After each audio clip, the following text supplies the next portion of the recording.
Welcome back to 2CTV, ladies and gentlemen, with some more breaking news coming from the Liverpool Crown Court. Over the last couple of minutes, we had the court session being resumed, the sentencing of Axel Rudakubana.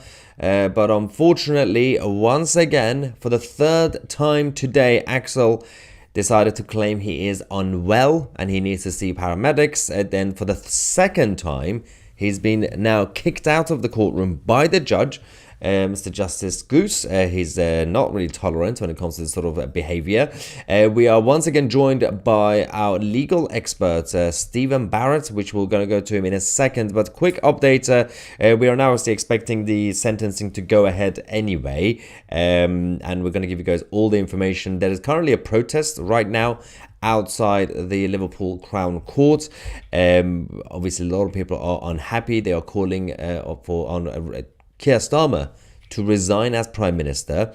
There is also a situation with the local MP, Patrick Hurley, MP for Southport. He's now saying that the law should be changed to allow for a whole life sentence in cases like obviously Axel Rudakubana. Patrick Hurley has said that there appears to be no reason, no rationale that I can accept that he would not be treated as an adult for the purpose of sentencing here.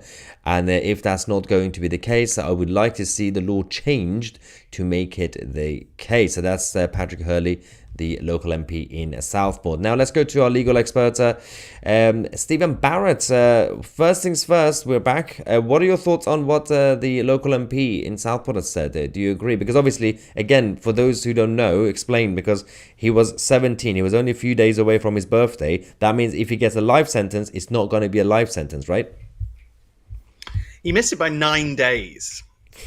So he was just 9 days too young. Which I've already been on the telly saying that I think that that's a technicality we should have ignored. If you want to, we can. I've said on you when we were on earlier that you can. There's a lot of lawyers who will probably go on the media saying you can't. Don't listen to them. You absolutely can. And if anybody tells you can't have a retrospective crime, just always raise tax, because they do it in tax law all the time.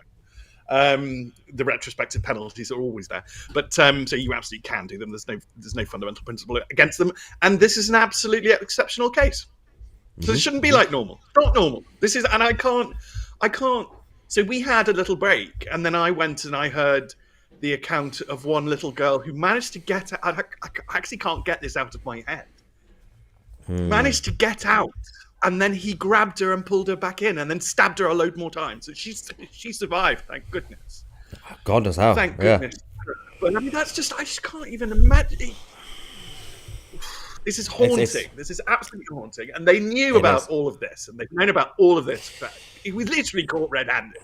You know, they've known about all of this. So Keir Starmer should have done something. Who is the MP for Southport? Is he Labour? Because it's quite Labour, yeah. Yes, yeah. I mean, I think it's Patrick Hurley. So I think he's just a local backbench MP. So he's not part of government, as far as I know. So I think he can just. I mean, all MPs are worried about losing their seats, so he has to actually look after the local area rather than go with Keir Starmer. I don't think even a number of Labour people are happy with Keir Starmer's position in this, right? No, and constitutionally, this was always going to happen. So when he won the election with really very, very, very few votes, I predicted that, that I just like to pause everybody and say this government isn't going to necessarily last for 5 years.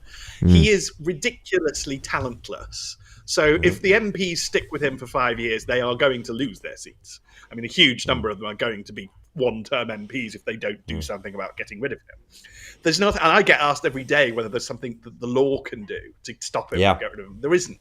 But what will happen, what the Constitution does, is it starts to bear down on those MPs. It starts to pressure them. As you say, they sit there thinking, I quite like being an MP.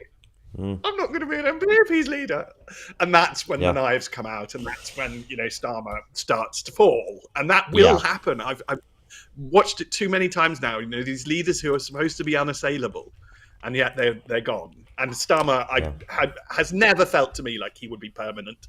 And as I say, I think he's a disgrace to lifelong Labour supporters. I mean, imagine if you were a Labour activist and you'd done all the work for them, you'd posted all the leaflets, you believed in the stuff.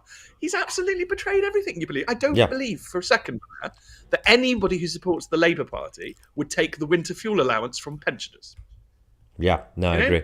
I just don't believe it. We'll go back to the Prime Minister in a second, but obviously there's a lot of information coming in as we speak, which we'll report now. Obviously, as I said, there is the major stabbing attack in Croydon in South London, which we'll also cover.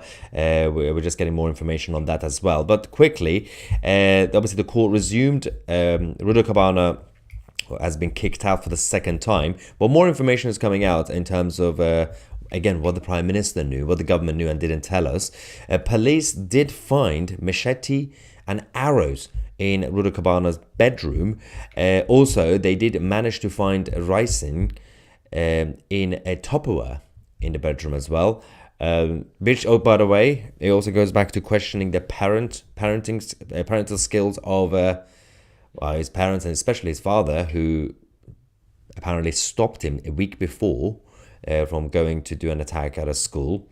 Did they not decide to just search around the bedroom just to be safe, that his son isn't being crazy again?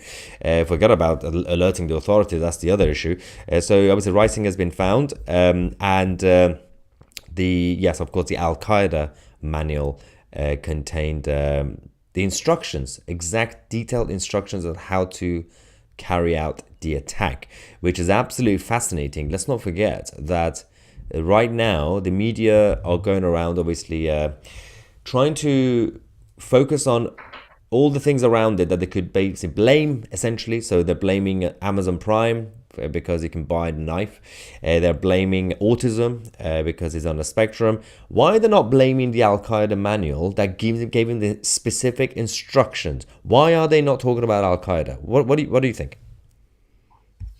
Well, I mean, because we have a broken media that shills for the government and wants to sell certain lines. I think that this style of government arose very largely from the 90s because everything was fine. So there was a sort of sense that all of us who are decent and clever could go off and do other things, earn money in other ways. And the job of government was sort of done. It's just sort of done. We didn't need to pay much attention to it. They can have a bit of celebrity and everything will be fine. 30 years later, when everything is absolutely falling apart, their idea that they can run the country by controlling narratives and treating us like children. So we were complicit in it. We sort of behaved like children, or we indicated to them that we were willing to be treated like children because we didn't kick off, we didn't engage with politics because it didn't matter. But what they think we didn't engage because we're pathetic and weak, and we need to get to the reality that we didn't engage because we were doing other stuff, and now is the time to engage, which is why I always encourage people to get engaged. Been pushing it through my Substack, and one of my Substack readers has managed to arrange 65 friends in her constituency, and they're going along to see their MP. Now, believe me, I've been behind the scenes with MPs. 65 that is more than enough to scare an MP. They are terrified of losing their seats by even a single vote. And the great myth that we allowed Blair to tell us, and the great myth that we have bought into, is that our vote doesn't matter. It really does. And even if you don't think that, your MP definitely does. And he or she is sat there terrified of you. So if you can go yourself or organize a group of friends and get as many as possible, you will have political influence in this country. It's insanity. There is obviously one of the problems with this the state failure part of it. Obviously, he was on a watch list. He was referred to the authorities a number of times. He brought knife into school 10 times. 10 times. I mean, one time should be enough. I mean, the second time that you should definitely alert the authorities. And eventually, after 10 times, he was expelled. That's impressive. In 2019, Axel Rudakubana called Childline and asked them, what should I do if I want to kill someone? I mean, what sort of red flags do you need to get the state involved? And I'm not just talking about prevent, talking about everybody else. It's not just about prevent, because they got all these bureaucratic bodies, left, right, and center. Quango's this, the civil service, and everything else. What about them? The basic policing? Where is the police in this? Like, I don't get it. Can't the police just say, well, you brought knife 10 times? Is it because of the age thing that they didn't take him seriously because he was 15, 16, 17? No.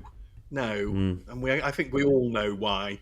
And that's got to come out, and I want this to be the shortest inquiry in history. One of the fathers has spoken out today. I think that they're so brave. They've been told by police officers not to talk to anybody, but that's complete tosh, as I've tried to make clear to them in a variety of ways. And sources, they're absolutely free to talk now. Certainly, from the minute the sentence is passed, they definitely are. But they would, in my view, they were free from the guilty plea. And one of the father who spoke has said, "I was told by the police officer they'd been round his house before.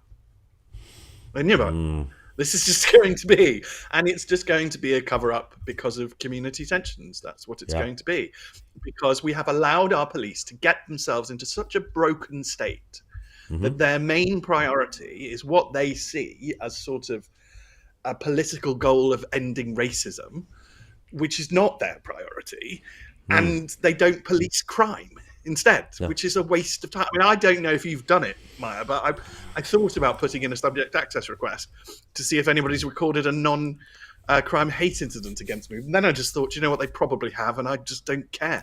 I mean, I did have one.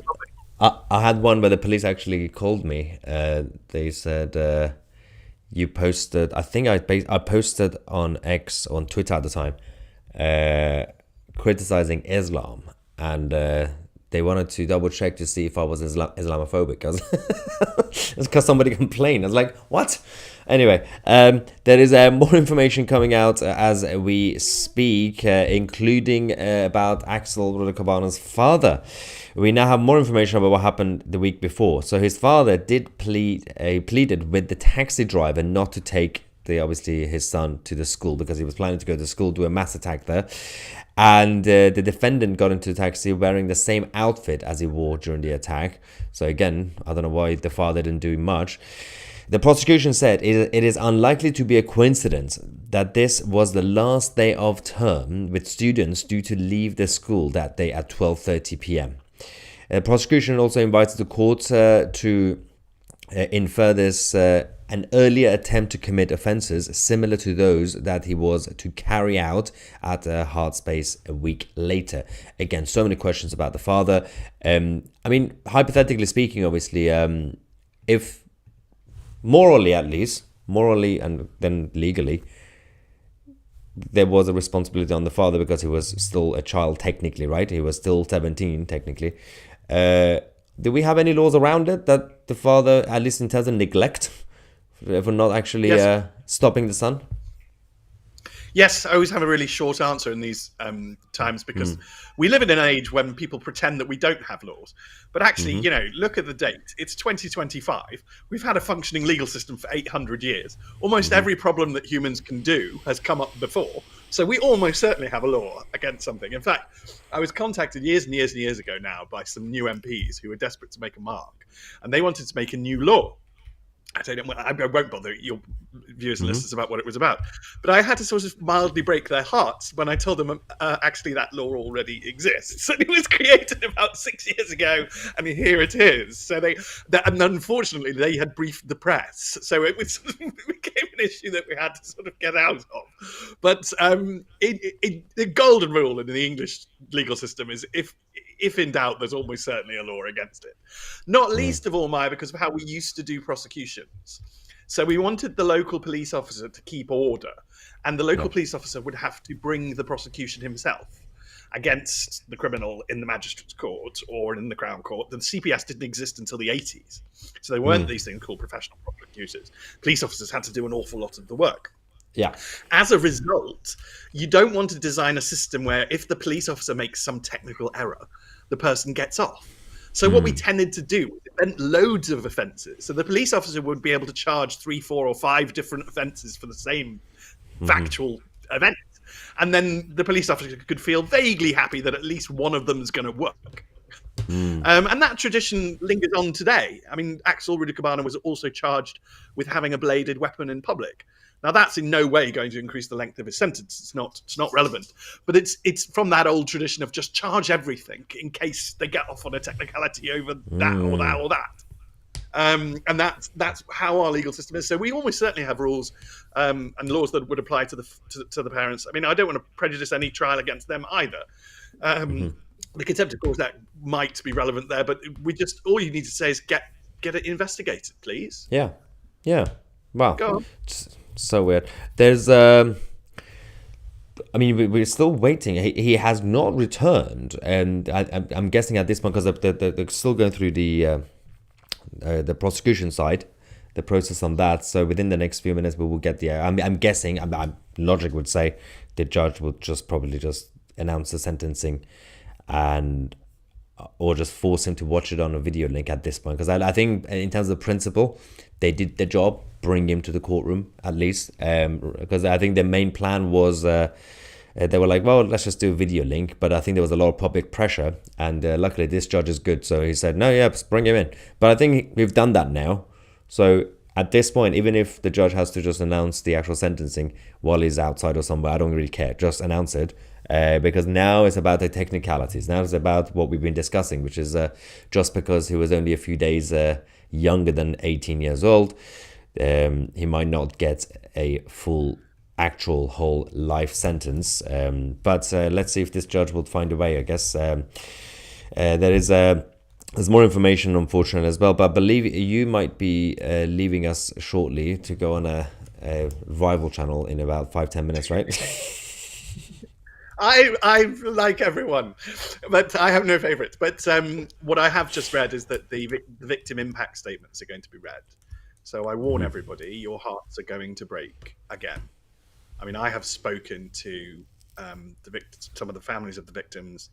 Obviously, nobody wants me talking to little girls, but I know how horrendous it's been. I know how bad it has been for families. This is the time your heart that is already in utter pieces on the ground is going to break again. I'm so sorry. I mean, I'm just so sorry this was handled this way. It's really going to depress the nation. This is awful, and it's the worst possible way for something like this to be managed. He's a disgrace. Yes. Oh God, yeah. I mean, absolutely. We do actually on the point of the victim impact statements. We have the first one, which we can actually go through together. We got Leanne Lucas, 36, says that she can't stay in her own home alone, go to work, or walk down the street without holding her breath. She says, without holding my breath as I bypass a person and then glance back to see if they've attempted to stab me. She says I can't give myself compassion or accept praise, as how can I live knowing I survived when children died? There was a long period of time after the incident where I felt I had no trust in society, but I'm trying to see the goodness in the world again. So that was Leanne Lucas. Powerful. It's yeah. Your thoughts? Yeah, it's just going to get worse. She's an absolute hero. So is the other dance teacher who hid in the loo with a girl and protected the girl that way. So is John, who I've mentioned before, who got stabbed. So are those two window cleaners. So no doubt is every paramedic and police officer who arrived on the scene. We must focus on the goodness, but the damage this man has done, the evil he has brought, it will be far more reaching than people can imagine. You know, your lives are absolutely ended. I mean, I won't break personal confidences, but I am aware of. I was expecting this. It's horrible. Yeah, no, and the issue of she's a hero and she feels guilty. I know. I mean, she shouldn't feel like this, but the fact that she's still alive, but the children are not, and she feels bad about it. I understand she lost a lung. Oh wow. Yeah. So I think they had to take it out with 2 stabs. So going back to Leanne, obviously 36 years old, she wanted to make a positive impact, but has now lost her job as she can no longer provide guidance and reassurance to anybody. She said, I feel like I can no longer be trusted again. I can never feel the level of responsibility again, where there may be others in danger. She's also said that she has scars that we can't move on from. The trauma of being both a victim and a witness has been horrendous. He targeted us because we were women and girls, vulnerable and easy prey. To discover that he had always set out to hurt the vulnerable is beyond comprehensible. For Alice, Elsie and Bibi, Heidi and the surviving girls, I am surviving for you. So that was again Leanne. She feels she can't be trusted. She feels she failed That's them. horrendous. Well, could we get her an honour, please? Can we get her a damehood? Can we make a fuss about her so that she starts to feel better about herself? Because she is a hero who saved a child. You know, there is no greater hero in our society. And how telling, Maya, how very telling. Let's learn a lesson from this. Good people blame themselves. And that evil man, Axel Rudakubana, I'm not calling him a boy. That evil man will not be blaming himself.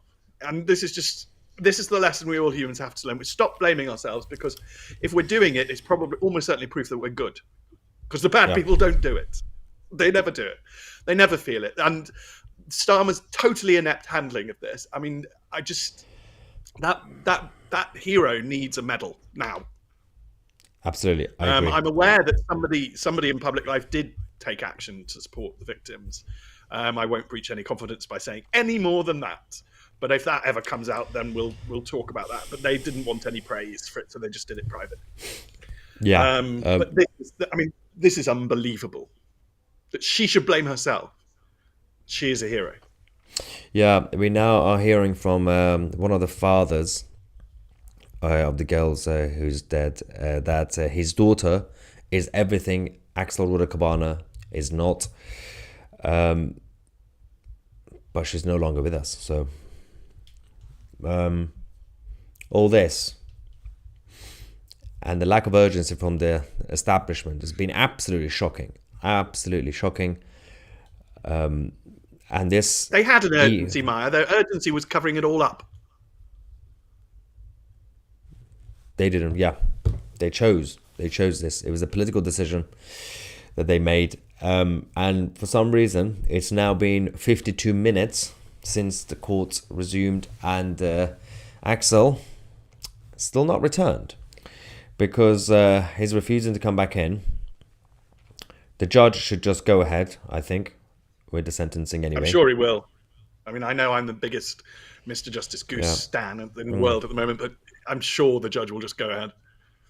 Yes, I don't get... I'm guessing, boys, currently, if you're watching this live, 2:52 p.m., I'm guessing let's give until 3 p.m., 1 hour after. I think they're just finishing, obviously, the impact statements from the survivors and the families of the victims.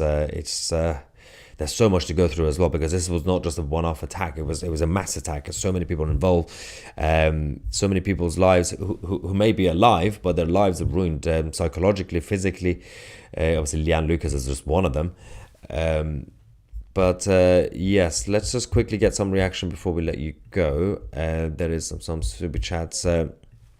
Clipper, thank you very much, saying he wore a mask the day he killed the girls. He wore it on the first day of court, and today it's like letting the Nazis at the Nuremberg trials wear their uniform. Yep. DJ Samuel says send them back home. Don't know who. David says police said young girls who were raped by grooming gangs were there of their own accord. Basically adult enough to have sex, 9 days being of 18, and he's too young to be sentenced as an adult. That is a very good point. We've seen double standards sometimes from the certain people in the establishment, where when it suits them, someone who's 17 is a child. When it suits them, they're so wise they should be able to vote. Pick one, right? Yes. It's the gap. It's the responsibility gap, and it's because what they want to do is to force you to have the state being in control of everything. And that's really what's going on. So they want to keep people effectively infantilized. Everybody gets to do whatever they want. No one faces any responsibility for anything. That way you all feel terribly guilty and naughty, and the state finds it easier to control you. It's socialism. It is. Stu says... ban supermarkets for selling Tupperware. Yeah, I mean, yeah, Yeah. concerned that that's the next thing they're gonna blame whatever supermarket they got the Tupperware from. So weird. At His Majesty's pleasure to see James Bulger, and we have Dave saying the flog in the streets, and wow. There's another one saying Taliban's bombed a school a few years ago in which many kids died. This society don't care about human life. We do, obviously. They want to kill every kafir, and obviously non-believer, and buy a ticket to heaven. If anyone from that society speaks out, Western liberals will call them racists. That's true. And Russell says, Keir Starmer covered all of this up, protecting that disgusting thing. I'm disgusted. These people need the Victoria Cross. Yes, I mean, I think it's when you start the initial cover up in terms of political decision, then you keep digging and digging and digging, and by that point you feel it's too late to confess. Calling or them all admit, far right. It's just, Yeah. He's going to have to answer for this. I've got to run, Maya, but he's Yes. going to have to answer for this. Please. Yes, please. no. He has to answer for this. Thank you, Stephen, for joining. Now he's going to be on GB News. Good luck with that. Thank you very much, Stephen. Take care. Bye. So, all right, let's go back, ladies and gentlemen. So it's almost 3 p.m. now. Let's get some more quick reaction from you lovely people. Gold is saying, make a law to charge minors as adults like in America. I mean, as Stephen, obviously as a barrister, as he explained, we are able to do that. And the MP in Southport has obviously now demanded that the same will happen, to change it so that Axel Rudakubana could actually get a life sentence. Right now, as we speak, Axel will not get a full life sentence because he was 17 years old, but 9 days away from his 18th birthday. Technicality is just stupid. I mean, 9 days, really? Now, Fat Cat says, will he get longer than Alex Belfield? Yeah, Alex Belfield got 5 years. Yeah, definitely will be more than 5 years. Absolutely. They are still going through the impact statements. Trying to find right, give me a second. What's going on here? Okay. Yeah, they've delayed the actual sentencing once again. I mean, this is a clown show. This is just completely embarrassing. Just because Axel once again is refusing to enter the courts. What we will have to do is just wait for the actual announcement. Once the announcement has been made, because this was supposed to be made again at 2 p.m, which was an hour ago, well, shortly after 2 p.m, which was once again delayed because Axel kicked off. So we will take a quick break. Once the judge is actually making the announcement, we will come back live. We'll give you guys the details, and obviously we'll have to come back afterwards to give you guys all the information we have about yet another attack, the mass stabbing attack in South London in Croydon. We have some more information on that as well, and of course throughout the day, all the other news stories for you guys. Thank you so much for watching. I'm Maya Tusi, and we are the media.